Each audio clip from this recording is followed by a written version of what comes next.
Good afternoon, everyone. Thank you very much for joining today's session. This webinar today is presented by Goose Digital and is all about marketing efficiency, specifically how to activate your middle of funnel.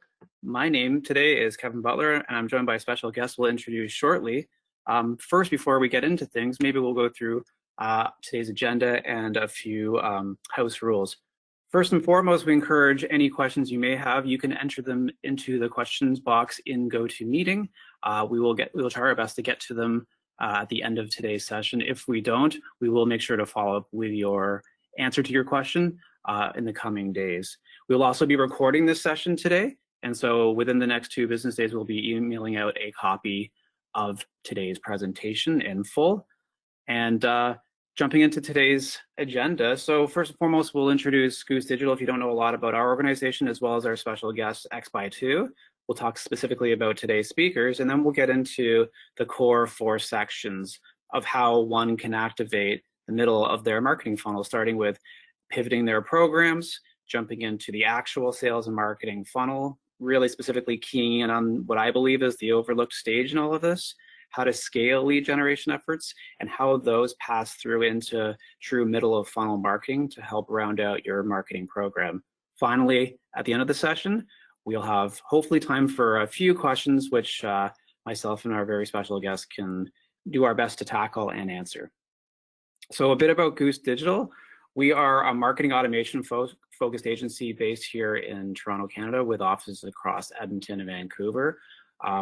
Our premise is to be experts at any marketing automation platform, doesn't matter which one. We have deep knowledge of Acton, HubSpot, Marketo, and various Salesforce platforms, expertise across a number of verticals, including tech, finance, manufacturing, retail, and more. We try to bring a level of strategy to underpin all of the technologies we work with and the marketing initiatives that we run alongside our clients. We always say strategy dictates tools and tactics, not the other way around. And then finally, it's rather topical today, but we have deep roots in helping organizations transform their marketing and operations. And I think, as we'll talk about throughout this session, 2020 has certainly been a year for transformation and really an accelerant, if you will. So that's a bit about Goose Digital, a bit about me, myself. My name's Kevin Butler. I'm the VP of Marketing and Strategy here at Goose Digital. I have about 15 years of tech marketing leadership across e-commerce and software-based organizations, primarily in high growth tech startups, as well as scaling out to be bigger organizations. As I mentioned in the previous slide, I truly believe in strategy before tactics and tools. I've long been a marketing automation user. I've been an early adopter dating back to the mid 2000s. And finally, I have a track record for high growth organizations and really having marketing be the vehicle to drive that growth. Today, I'm super excited and we're really honored to have a very special guest with us, Leslie Zager. Leslie is the Director of Marketing at X by 2. Leslie, would you like to introduce yourself and a bit about X by 2 for everyone listening? Sure. Hi, everyone. Thank you, Kevin and Goose Digital, and thank you to everyone who's attending today. As Kevin said, I am the Director of Marketing for X by 2. X by 2 is a consulting firm specialized in business and technology transformation for primarily healthcare and insurance clients. We've been in business for over 20 years, and we have offices in the Detroit area as well as Toronto. As far as my background, like many creatives, I've worn a lot of hats in my career. I started as an art director working for large agencies in Chicago and Detroit, primarily in print, and then obviously moving into digital. At that time, I also did a lot of freelance and found that my clients were more and more needing digital marketing. So I started moving in that direction and serving more as a marketing consultant. I joined X by 2 years ago, and really the focus has been on, establishing a very nimble marketing department with a focus on setting up a foundation and focusing on marketing automation and obviously growth for my sales team. Fantastic. Thanks, Leslie. And, setting up that foundation is a great launchpad point for us to talk about the meat of this presentation, which is really the fact that every foundation, every marketing program has probably had to pivot. I've tried to find the saddest version of a conference hall I could. I think a lot of marketers across the world, and especially on this webinar, they would probably admit 2020 has been some kind of year full of lots of dynamics and change to be nice about it. But really, I think it's really forced marketing, a lot of different departments and organizations, but especially marketing, it's forced them to become more nimble, more efficient when it comes to budgets and programs, resources and headcount. You go down the list. Certainly it's been, I think, a challenging year, but a defining one too. And so what I really think here is that it's a key reminder of what marketing has to stand for and really getting the right message out throughout various vehicles. And certainly this year's been a bit of a reset here. Leslie, as we jump into this next slide, my first question for you would be, what kind of high-level marketing trends and concepts have you seen and observed this year? How have you dealt with it running the marketing department at XBuy2 in light of a pandemic and just significant change across the board? Right. Well, like most, B2B companies, our sales force, focuses primarily on conferences. And so, obviously not having events or events taking on a completely different shape really, forced us to kind of stop and take a look at, okay, now what do we do? How do we reach out to people? We were already, looking at digital marketing, doing some content marketing and email marketing, but events were our primary source of leads. And so, kind of looking at that and adapting to that, as well as trying to reallocate funds and anticipate what's happening. So I would say definitely recognizing that you cannot put your eggs all in one basket. I mean, we already know that as marketers, but we were definitely forced to start taking a different approach to how we reach our customers. You're definitely right. I think we referenced the pandemic being or acting as a bit of an accelerant. I think to me, the three biggest trends that I've seen, and Leslie, you're one of them, but I've spoken to hundreds of marketers this year talking about the impact this has had. And I think I've distilled it down to three core sort of challenges or sort of principles that could define the year, right? Digital acceleration, agility and speed, and then sort of the diversification of lead generation, or more importantly, the channels in which leads are driven. So for some organizations, digital's already been a heavy component of their go-to-market, but for other organizations and other industries that maybe are a little bit behind, digital's now fully the forefront as far as how you get out to your audience, and whether that's B2B or B2C. There's been a huge shift, and you don't need to look too far to find an example of how that's been the case. I always think about Zoom being the poster child, if you will, for, okay, everything's got to go and be on some sort of webinar screen share like tool. And of course, they've rocketed into being one of the more leading and powerful organizations in the world. And then with regards to speed and agility, I think this has been a real test for marketers. It's been a test to pivot and change programs on a dime. A lot of organizations have had to make significant changes to what was a pre-planned 2020 year under normal circumstances. And I think everything from tactics and tools, possibly events you were planning to go to, and even the ways in which you were going to do that have had to alter. And I think there's been a lot of great stories about marketers being able to do that while still being able to maintain their lead gen quotas, which I think is so significant. And then finally, the last point is really about the diversification of lead generation. I think you never want to put all your eggs in one basket, just like you said, Leslie, but this idea of we need to look in other places beyond, say, just events as a means to go engage our audience, drive leads, and hopefully fill our pipeline for our sales team. So that kind of brings me to an interesting point, Leslie. I know you've done lots and lots of events over your career, and especially with XBuy2. I'm wondering if you can comment about trends in general. I think COVID has accelerated where we were going in general, which is the proliferation of events. It's grown and grown and grown. There's so many now prior to COVID. I'm wondering if you can talk about the trends you've seen in conferences and where up until, call it, January of 2020, you saw events going from a performance, attendance, and just general how to be successful perspective. Right. Yeah, even just moving from 2019 into 2020 before any of this pandemic, before the pandemic occurred, we were seeing a lot of changes in the conference landscape. Attendance seemed to be lower. There was less opportunity to meet decision makers. A lot of organizations, they know that C-levels, they don't want to come and be bombarded by salespeople at these events. And so many of them started having side events that were solely for the C-level and VPs of companies. And so, it's really gotten harder and harder for salespeople and for companies to get in front of decision makers or the people that they really want to talk to. I think too, it's the cost in general. Conferences have always been not only an investment in terms of dollars, but time. And so when you spend a lot of time and you're looking at, being at a booth or developing, materials and all of this to be there, it's a lot. And when you do that and you're not kind of seeing the same kind of numbers you have in the past, it's, you start kind of looking at what else you can do.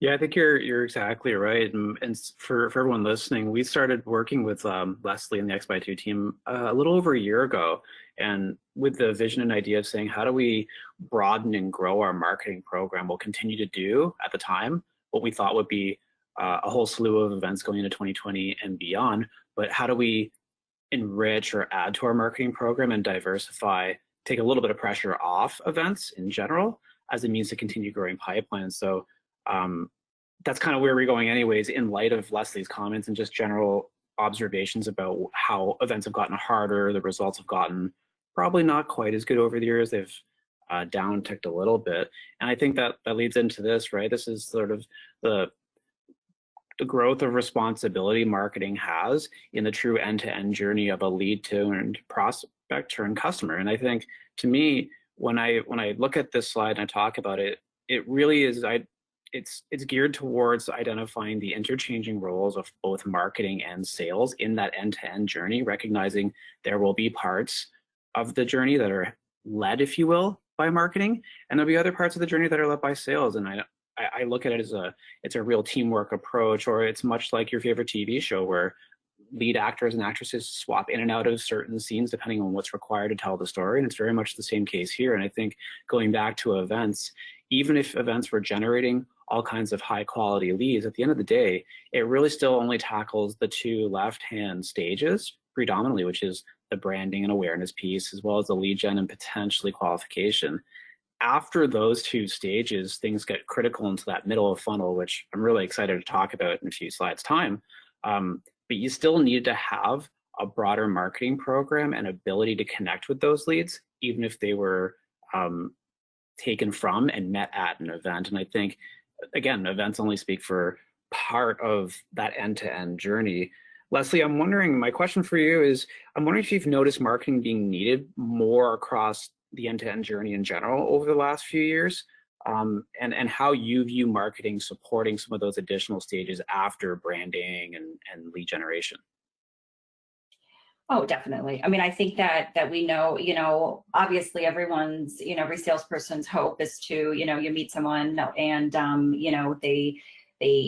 they want what you're selling and you sign the deal and it's done. And we all know that it really doesn't work that way and that it does, take time. And so staying in touch with people and nurturing, it's some of, as you talk about the middle of the funnel, it's not, it's not like bringing in leads, and so it's not immediate. And so I think that the priority for it, it tends to be on the bottom of the priority list for a lot of people, because you don't immediately see the results, but it's something that has to be done in order to really nurture those leads and to take them from someone who is interested to someone who is really sales qualified. And it takes a lot of work. And so it can be daunting at times, especially when you don't have the automation or lead scoring and such in place. It can be really overwhelming.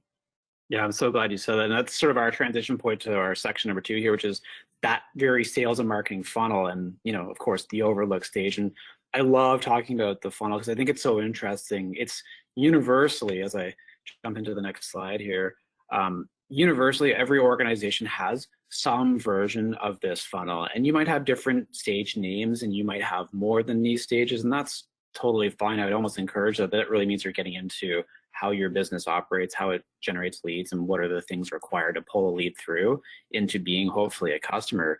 But the idea here with this chart is to identify what's the stage, what's the general objective of said stage, and who's really the department owner. And that interchanging of roles we had on the previous slide really comes into play here. So I'm so glad you mentioned that, Leslie. So it's my personal opinion here.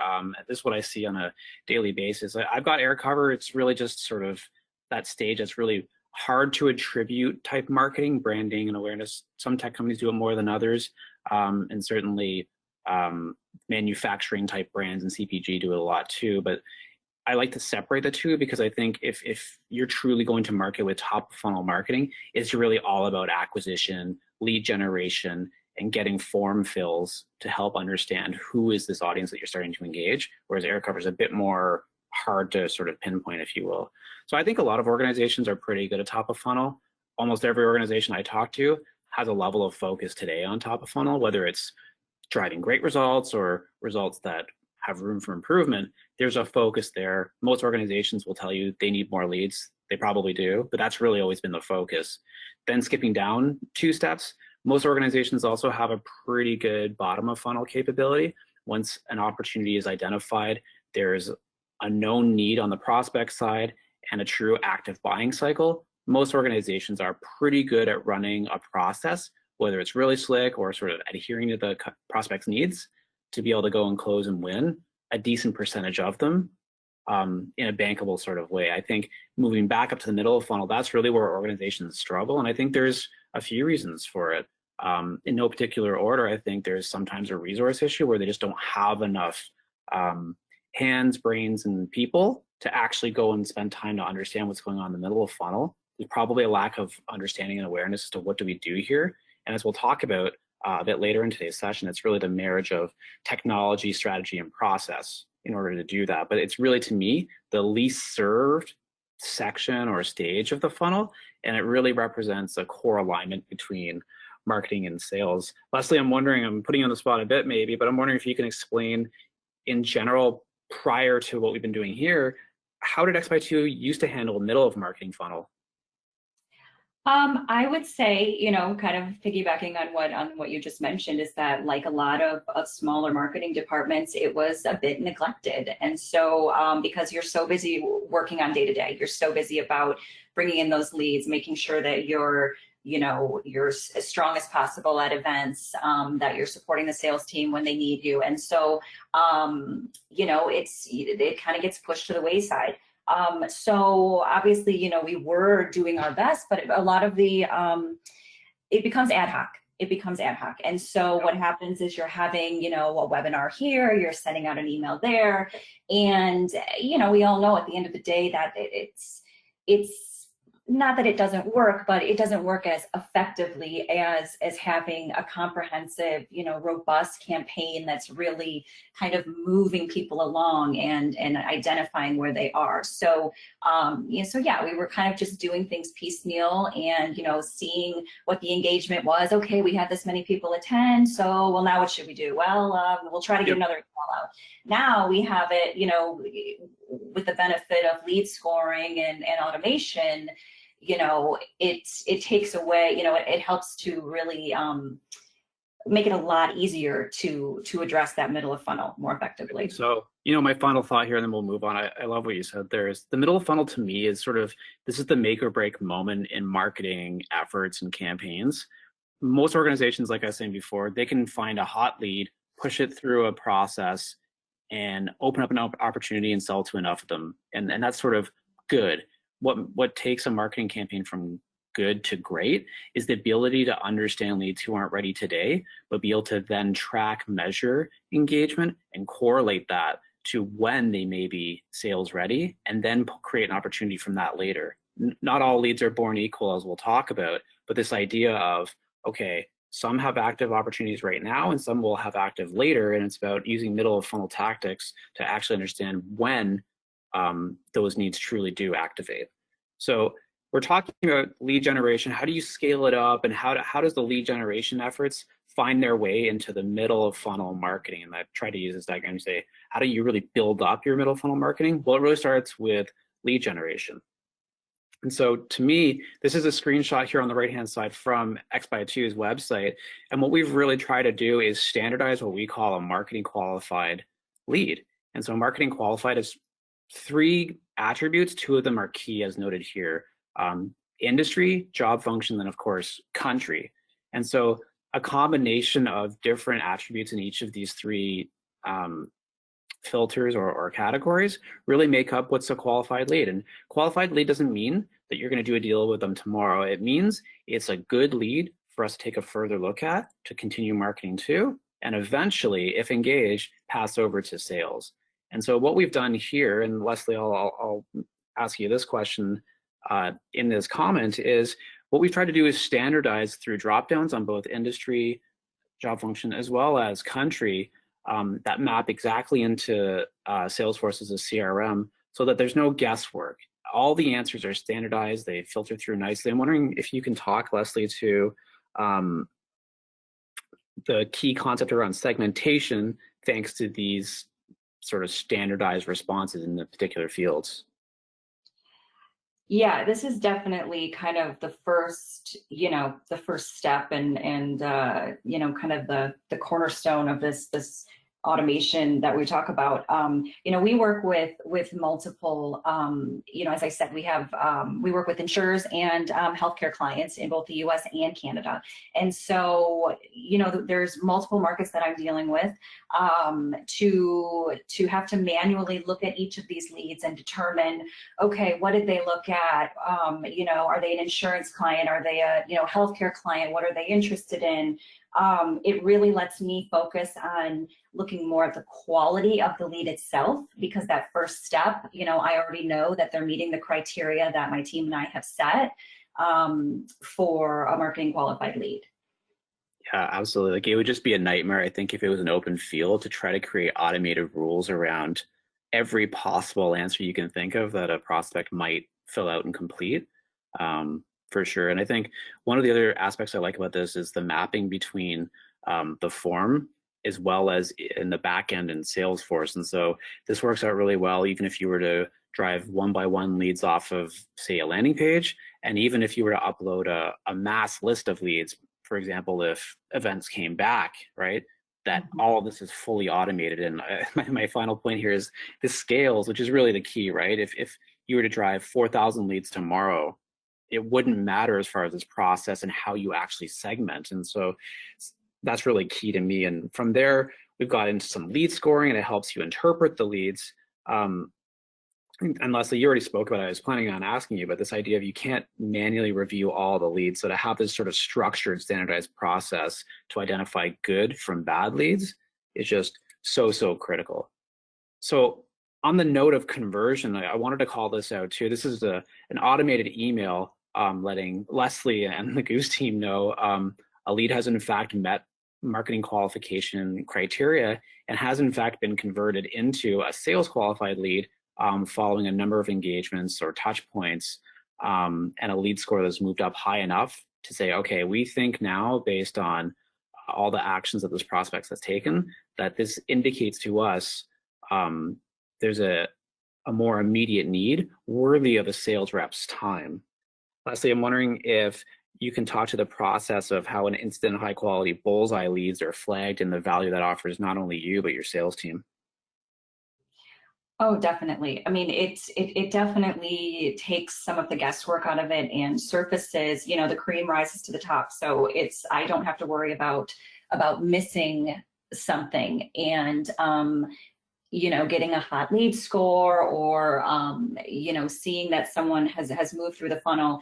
It helps me to be a much better gatekeeper for the sales team, because, the last thing I want to do, I want to give them quality leads. I don't want to waste their time. And so it really helps me to, when I hand a lead over, know that it's solid and something that they can actually, move forward with.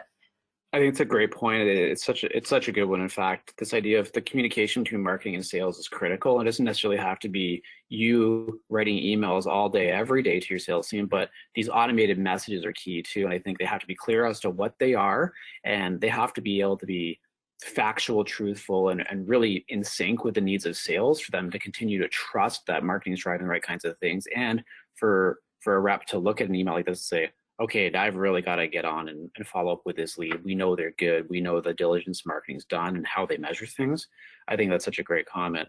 And this sort of last section here, I think this is so important too. And I don't see and hear enough of this is it's easy to look at good leads and identify them, create a structured process as we just talked about and alert everyone. But what about the bad leads? Because not all bad leads are in fact bad.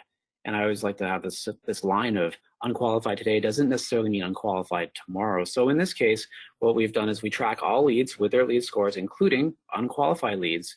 And what we do is if an unqualified lead generates an extremely high lead score, it signifies there's a lot of engagement. And so what that does is it sends an email, just like the one here, to Leslie and the marketing team to say, this is worth a second look. And I think this goes exactly to Leslie's point before. Marketing can't look at and evaluate every lead. However, this is a process designed to potentially identify non-traditional leads who didn't meet initial lead qualification criteria, and give Leslie a chance to look and say, you know what, I can see why I didn't meet criteria, but they're super engaged and maybe there's something here that we can work with. And this really just ensures that nothing slips through the cracks. Leslie, I'm wondering if you can just talk quickly about this notion of sometimes good leads don't always fill out the forms correctly. Either they didn't understand them, they weren't really reading them, or they want to potentially anonymity behind who they actually are. I think this is a good process to try to unearth some of those. I'm wondering if you can speak to that a little bit as well. Yeah, definitely. I mean, I think, as you mentioned, you can't count on people to, they still, even if someone's asking for information, they're still trying to protect theirs to a certain degree. And so, often you might think you have, a viable lead and it turns out to be, to not be, and vice versa. So with the hot lead score, I think it enables us to see the level of engagement that someone has. And as you said, often you might think you have a viable lead, they showed interest, and then they kind of, they disappear for a little while. But as you mentioned, it takes time. They may not be ready today, but in a couple of weeks, and I've had that happen on numerous occasions where I'm able to reach out to my sales team and say, just so so and so, they just checked something out, they're still engaged, so we're going to keep an eye on them. Yeah, absolutely. Now we are running a bit close to the time, so we'll try to continue moving. We thank everyone for their time on today's session. This is our final section, if you will, is the middle of funnel marketing and taking this concept of structured data and the ability to segment, in this case, both industries as well as job titles. And that really powers how Leslie and the X2 team are thinking about their middle of funnel moving forward. So at a high level, top of funnel marketing, it's a known quality for the organization. Every quarterly marketing calendar has a high degree of focus on top of funnel activities. It's become what I call business as usual. It's known it's there, and marketing knows what's required from sort of an output and activity perspective to generate the right volume of leads for the business. It's now middle of funnel marketing has become the true focus, and the goal for Leslie team alongside Goose Digital is how do we become even more programmatic about middle of funnel marketing as we have of our own top of funnel. And that starts with segmented nurture streams by email and or job function, tailored content and campaigns for each of those things, recognizing there might be either slight tweaks in various assets we have today, or we may need to create new assets moving forward. And the focused effort really is on two things when it comes to marketing qualified lead engagement. One, what are the tactics to drive and measure engagement moving forward? And how do we correlate that engagement and interest with sales ready notions so that we can actually send good leads to sales that have immediate needs? Leslie, before we jump into any Q&A, I'm wondering if you can speak to the ability of automated segmentation and how that gives you the focus on what the message should be and sort of instead of how, or in other words, because you have everything so streamlined and you have these nurture lists already set up thanks to the lead forms in the top of funnel marketing. I'm wondering how convenient it is for you to say, I don't have to worry about how to do this now. All I have to worry about is what the message is for these high quality leads. Well, exactly. You know, we get to focus on, okay, we have these groups of people who are engaged, and then how do we keep them interested? And so we can, and we also know that as opposed to just sending, you know, one email, we can easily set up, you know, a 3-touch campaign, or, you know, look at other you know, channels of outreach. So it definitely it lets us focus on more tailored messaging and see, you know, what each audience is actually, you know, what they need and where they are, and also their level of engagement. So whether they're, you know, what kind of information they might be looking for, if they're still, you know, kind of in that consideration phase, or if they're looking for more, you know, demos, that type thing. Actually, that's a fantastic answer. That I can see that was one of the questions that we had asked, was just exactly that. It's like, how do you differ in middle funnel marketing from top of funnel? I think that's a fantastic answer. So we're a little bit over our time. I think we have time for 2 questions. Leslie, do you have time to stick around and answer 2 quick questions?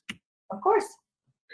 Wonderful. Okay, here's a good one. Okay, when or at what stage in an organization's growth should an organization be thinking of structuring marketing funnels like this? I would honestly say that the smaller your marketing department is, probably the more important it is to have automation and workflows like this set up, to have this type of foundation. You know, like we talked about, is it, you know, when you're nimble, you have limited resources, you want to focus those resources on actually producing content, engaging with your audience, you know, looking at data, adjusting your strategy, etc. You don't want to be setting up workflows or trying to determine, you know, who goes where. And I think it is, you know, it's easy to think that, oh, well, maybe we're not there yet. You know, we only have so many leads coming in. You know, we're not quite there. I think, and, you know, and in our experience has been that even just starting, the benefits are huge. And it also, you know, the scalability that we talked about is so important. And so instead of trying to play catch up, you're ready when, you know, things do start really taking off, and you're able to leverage all of that effort you put in. Yeah, wonderful. This last question here is on a similar note, but probably worth speaking to it separately anyways, is how big does an organization have to be to consider automation of this kind of level? Yeah, I'd say it doesn't really, you know, it's going to be helpful regardless of size. So I think that, you know, being able to, again, rely on automated processes and streamline things so that they're happening in the background and you don't have to worry about it, and can instead focus on the actual content, which we know takes so much time, is really invaluable. Yeah, absolutely. Fantastic answer. I think content is always going to be king. It's no different in this case. And you're right. This is really where you've got a high quality lead. You've likely spent a fair bit of capital in acquiring a number of these leads. And so now it really comes down to, what do you have to say and how can you make it really hit to give yourself the best chance possible to engage the prospect and hopefully win their business.